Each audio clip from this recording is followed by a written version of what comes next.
AI camera പ്രതിസന്ധി പരിഹരിക്കുന്നതിനായി കെൽട്രോണിന് സർക്കാർ പണം അനുവദിച്ചു. ആദ്യ ഗഡുവായി 9.39 കോടി രൂപയാണ് സർക്കാർ അനുവദിച്ചത്. പണം കിട്ടാത്തതിനാൽ ചെല്ലാൻ അയക്കുന്ന ജോലി കെൽട്രോൺ നിർത്തിവച്ചിരിക്കുകയായിരുന്നു.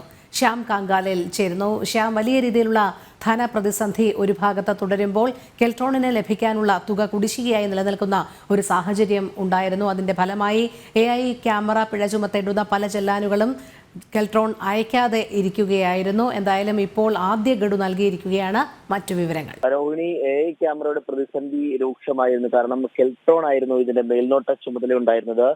ഈ സാഹചര്യത്തിൽ ഒന്നും തന്നെ കെൽട്രോണിന് കൃത്യമായി ഫണ്ട് അനുവദിക്കാൻ സർക്കാരിന് കഴിഞ്ഞിരുന്നില്ല.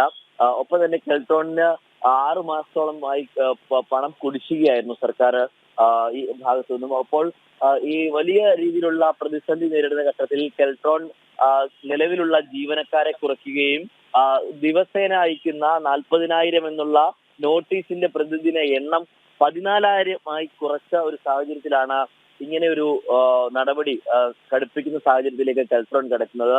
ഒപ്പം തന്നെ നിരവധി ജീവനക്കാരെ പിരിച്ചുവിടുന്ന ഒരു സാഹചര്യത്തിലേക്ക് പോയിരുന്നു. തുടർന്നാണ് ഇപ്പോൾ സർക്കാർ അതിന് ഒരു പരിഹാരം എന്നോണം ആദ്യ 3 മാസത്തെ ഗഡു കുടിശ്ശികയായിട്ടുള്ള 9.3 കോടി രൂപ അനുവദിച്ചിട്ടുള്ളത്. എന്തായാലും നിലവിലെ സാഹചര്യത്തിൽ ഈ 9.3 കോടി എന്ന് പറയുന്നത് 6 മാസത്തിലെ 3 മാസത്തെ തുക മാത്രമാണ്. ബാക്കി തുക കൂടി നൽകുന്ന സാഹചര്യത്തിലാകും ഇനിയും കെൽട്രോണിന്റെ നടപടി എന്താകുമെന്നുള്ള കാര്യമാണ് ഏറ്റവും പ്രധാനമായി നോക്കിക്കാണേണ്ടത്.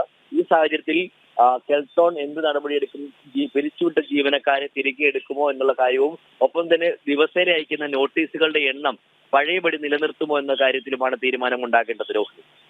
ശരി, ശ്യാം കങ്കാലിലാണ് വിവരങ്ങൾ നൽകിയത്.